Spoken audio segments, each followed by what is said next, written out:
Ladies and gentlemen, seekers of truth and knowledge, welcome to a one-of-a-kind experience that will take you on a captivating journey beyond our world. Today, we have a special treat for you as we sit down with the renowned Andromedan Contactee Alex Collier. Prepare yourself for a rapid-fire question and answer session that delves into the depths of cosmic wisdom and unveils the mysteries of the universe. As always, please remember to like this video and share it with your friends and family. That way, it gets seen by more truth seekers. So, without further ado, here are today's rapid-fire questions and answers.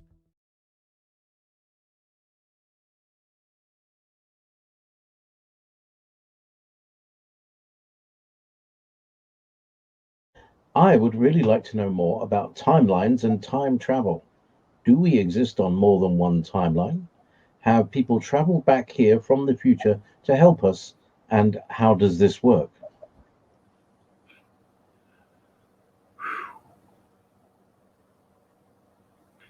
The answer is yes, we do. Time travel is real. It does in fact exist. So does future travel. To cultures developed like us, we can only see so far. But to more advanced races that live on higher dimensional planes, they can travel back and forth into the future. Quite regularly, they do have protocols as far as involvement and the space in which they observe, how they manage that. So the answer is yes, and yes, and yes. The rest of the time would be taken up today answering that. But some of that has been done in earlier lectures that I've given over the last 30 years. And there are many people that talk about timelines and time travel. Other speakers, other researchers who have done great work that talk about this. Just do a search on BitChute or YouTube, time travelers and time travel. Al Bielek, the Montauk Project. I believe Elena Danaan also talks about time travel, and other people, other researchers. So, this is not just about Alex, that we're all in this together, and we all have knowledge to share, reams and reams of it. You just have to search it out. If you put it out there, if you put the intention of wanting to know about this, the information will come to you. We live in a time where the universe is responding very, very quickly to your needs. So you're halfway there. I've already given you some leads. Okay.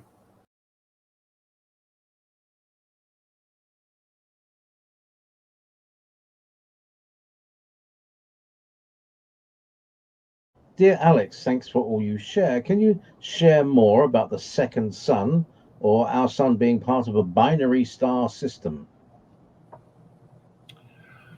Well, technically,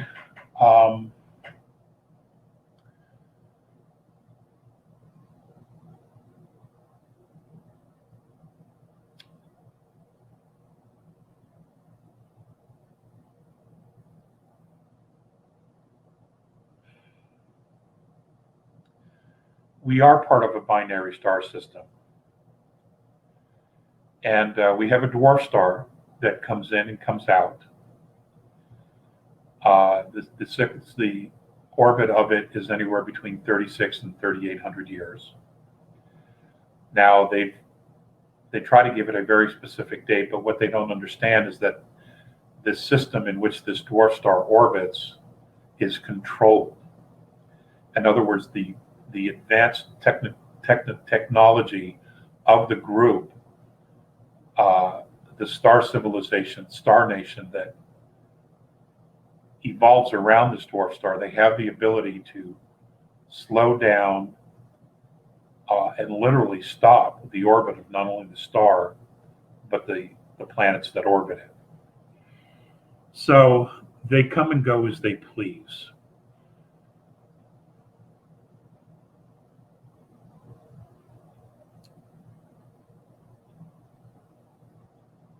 Now,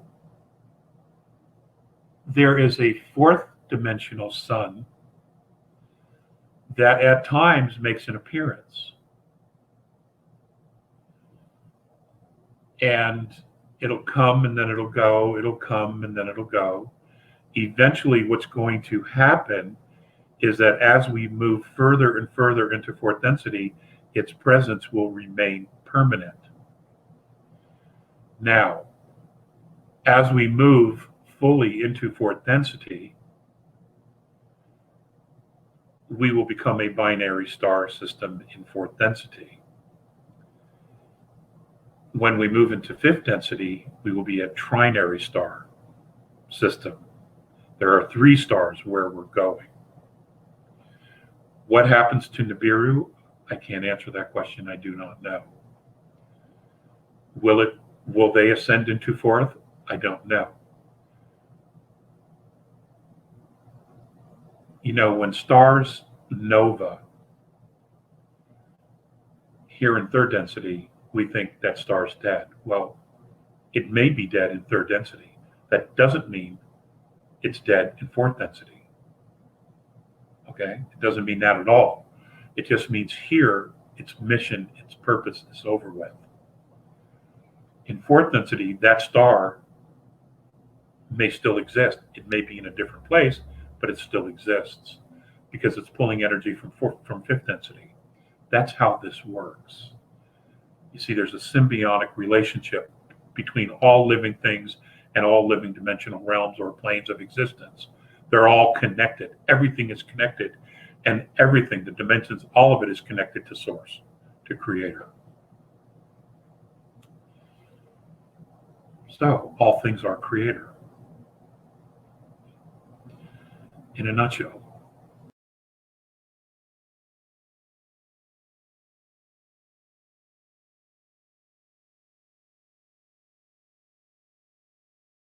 Why are areas of the real sky being hidden? Is it to use as a screen to project holograms? Well, you know, they've been chemtrailing the sky for years and years and years.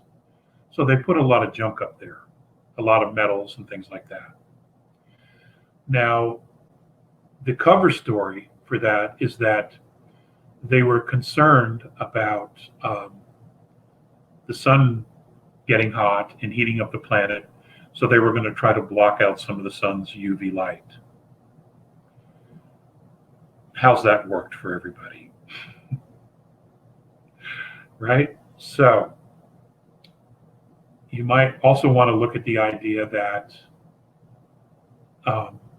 some of that was used to hide things that are in our atmosphere, such as starships, such as space-based platform military weapon systems.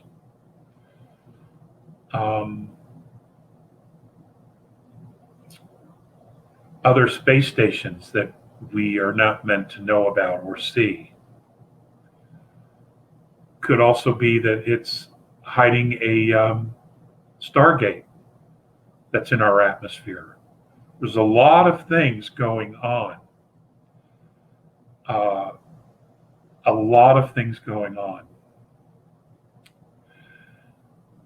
And I think you should look at or hear what I just said and look at all the different possibilities and realize that it could be all of those things.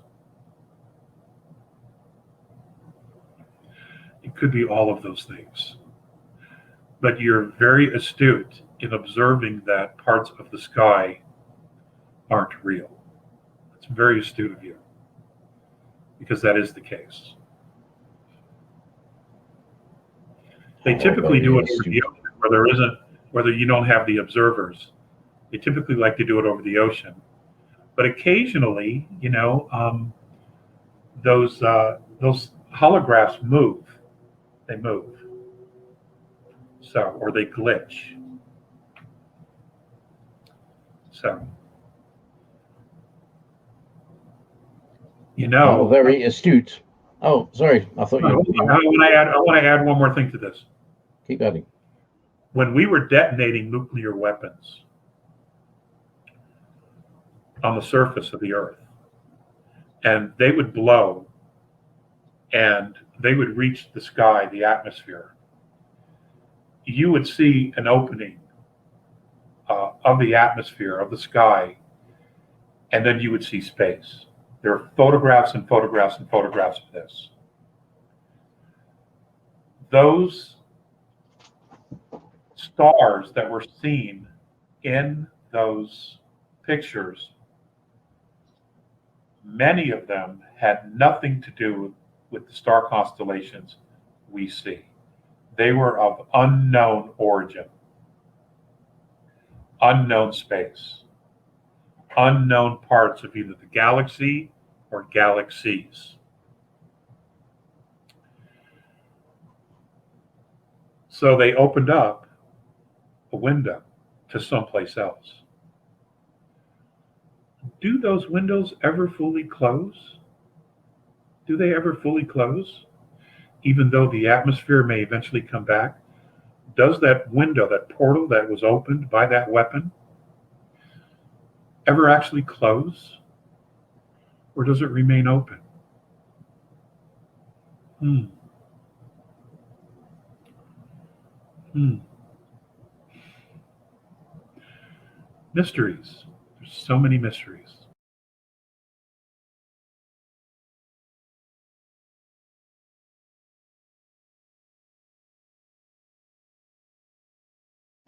Have you ever met Morenay or Visseus' families? If so, what was that interaction like? Have they met your family? And if not, why?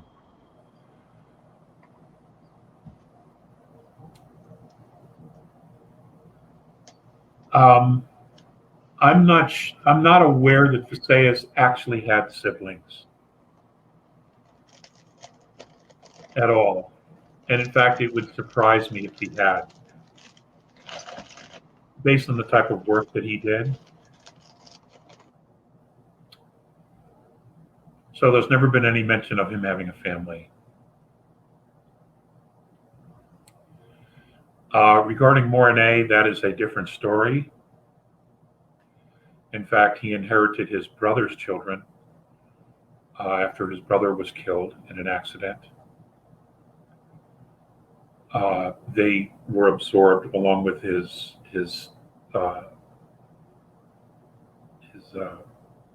sister-in-law, were absorbed into the family as well. So I know he's got quite the brood. As far as my interaction with his children and a meet and greet, I'm not ready to share that yet.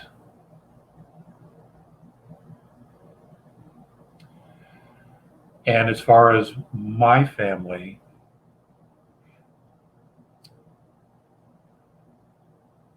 I've tried to introduce several people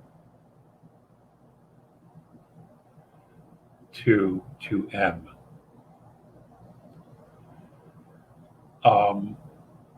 It hasn't gone well. I had one friend who I lost a couple of years back named John Graney. I took him to a lake. He was with me. And I'm like, okay, you want to do this? We'll do this. M's ship came down. It was just crossing over the lake. And when I turned to look at John, he was already back at the car. He was back at the car. He got scared. So, people aren't ready. Because you're never the same after that. Your life is different. It's changed. Your perspective is completely different. Everything. So unless you're ready to let it go, Most people just aren't ready.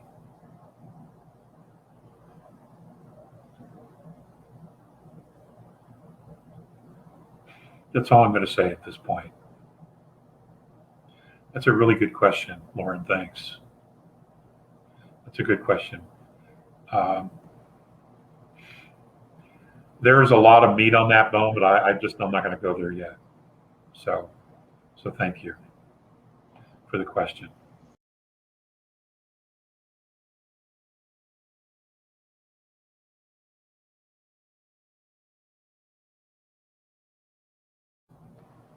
Can you give us any insight on visualizing a higher reality such as 5D, since we have nothing to compare it to here in 3D? It is often said to dream big. What would that look like? Thank you, from Nancy and Joseph.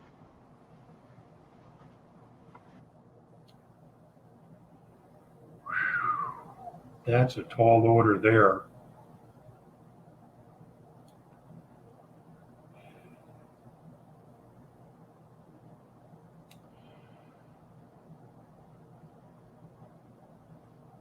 My relationship with fifth density is limited.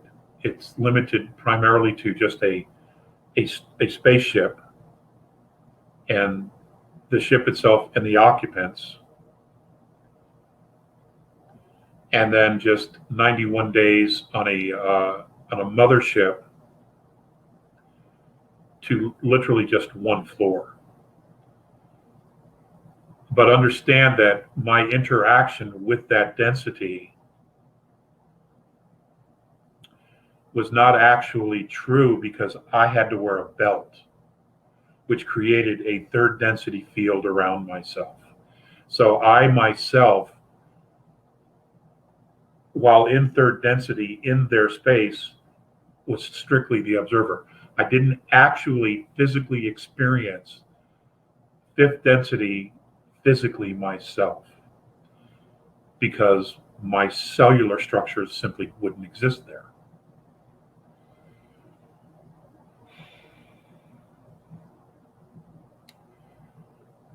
And over the years, I've shared what it looked like and what I saw.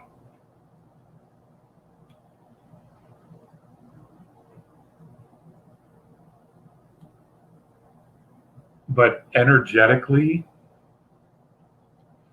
the only thing that I've truly experienced of fifth dimension, fifth density, has been some of the food or the tablets that they've given me. But even that cellular structure was altered the minute I brought it into my field, my energetic field, because that's what the device does. It structures it so that my body would know what to do with it.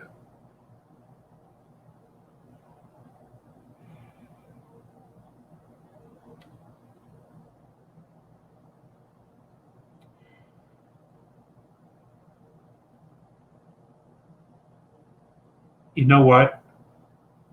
Let's, if you will allow me,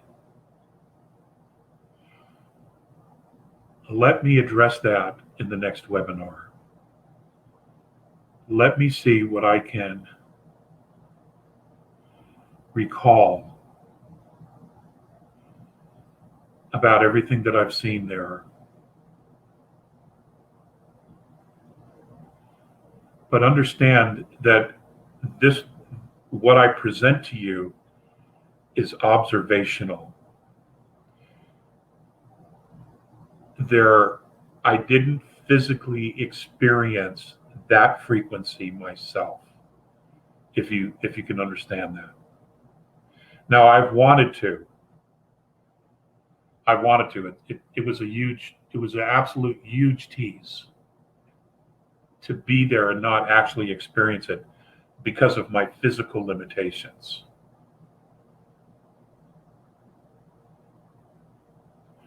But I saw enough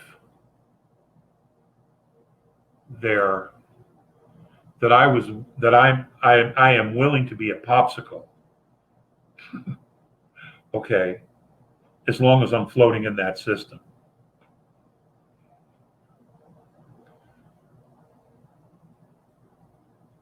So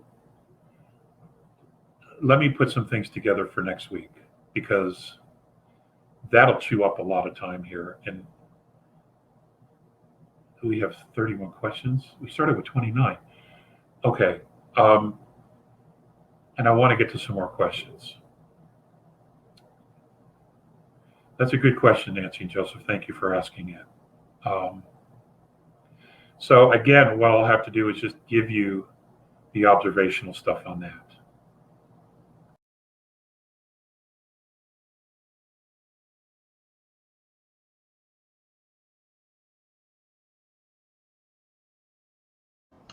Hi, Alex. So this should warm your heart. I want you to know that you're about the only person on Earth at the moment that I trust. I've been following you for decades. A dear friend of mine, Kathy, who recently died, introduced me to you long time ago.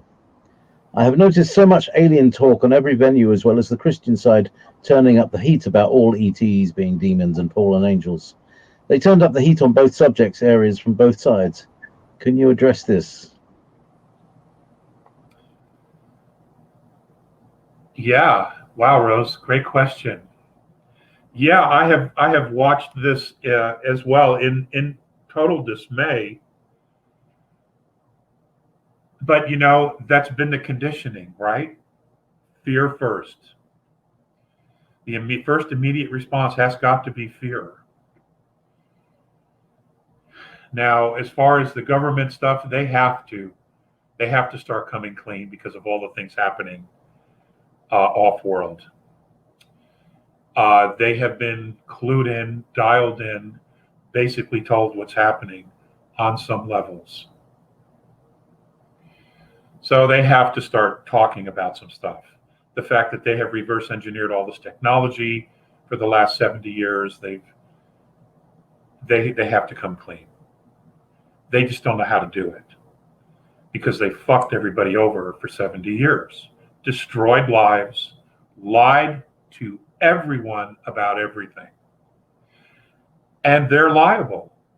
They're absolutely liable. And they realize that no matter how they deliver this information, their credibility is shit. It's gone. Because they did this. They did this, and they can say national security all they want. They committed treason against humanity. They did. They had a lot of opportunities to turn this thing around and do the right thing, and they frickin' didn't do it because of the military-industrial complex. And then they took this shit off world and fucked up another planet and or moons. So they've been called on it, which is why everybody's been pushed back to Earth, because we have to grow up now.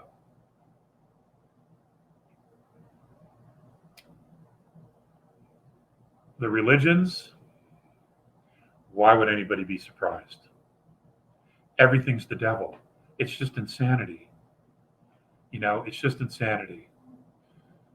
I mean, if everything's evil and everything's the devil, well, why isn't this hell already?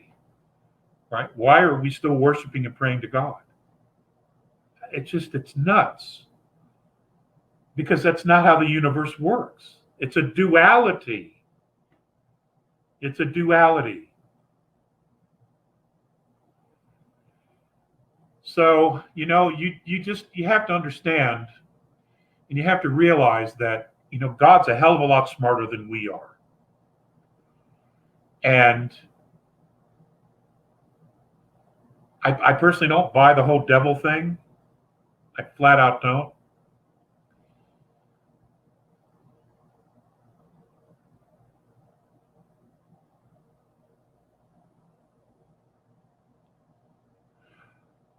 If you want to see fear, if you want to experience fear, you will create that anywhere. Now, if you're a genuine Christian and you follow the teachings of Christ,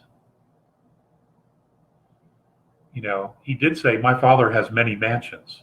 And he wasn't talking about summer homes. He was talking about civilizations.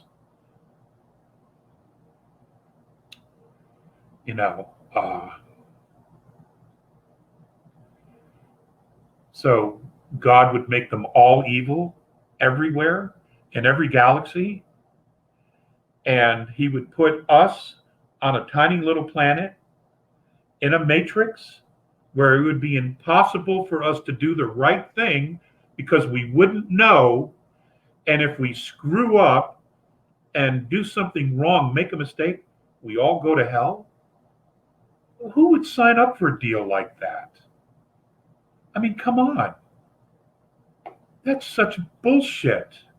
That is not how the universe works. So, you can lead a horse to water, but you can't make him drink. And you damn sure can't have them see the light. They got to figure it out for themselves. So while these idiots are doing their thing, focus on what it is you want and what you're becoming and move in that direction. When these idiots wake up, they will follow you because you will have cut the trail for them already. And that's why I'm tired. That's why I'm so damn tired. Okay? It's just,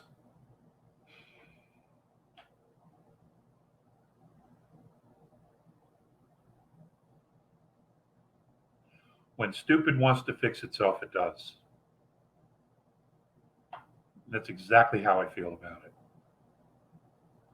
Okay? When they're done being stupid, they'll flip. That's how it works.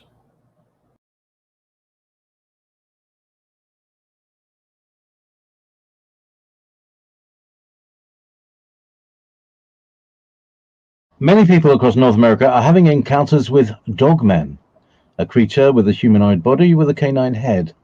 Researcher Linda Godfrey used a remote viewer to look into this phenomena, and the viewer saw that dogmen were left here millennia ago by an alien civilization to watch humanity. They're waiting for us humans to kill each other off so they can have the Earth. Do you have any information regarding this? Thank you very much. I do not. I'm actually not quite sure that they actually are from our dimension, their density. It could be that as we're moving into fourth, they are a lower fourth density life form that is sharing our space. And we're only seeing them and understanding them for the first time. What was that Egyptian Anubis? That's what it sounds like to me, the Anubis beings. Anubis, yeah. Yeah. Those beings, they were Anunnaki. They were created by Anunnaki.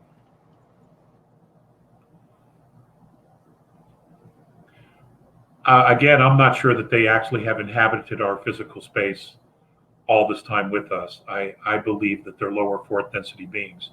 So what people are encountering is, in a way, a wake-up call to themselves. How is it that you've been hiding all this time and none of us have seen you, and now all of a sudden you're being open about what your desires are?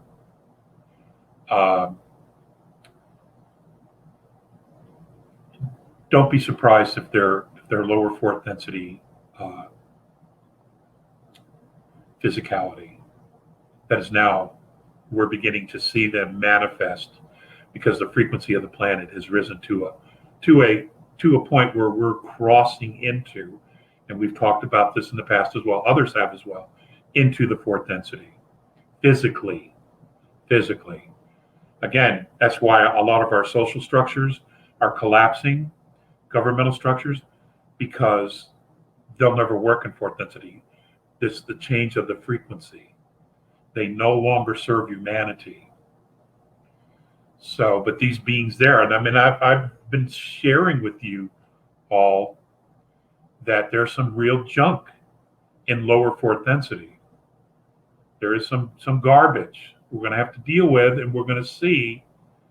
And that part of the plan was to clear the way for humanity to make this transition.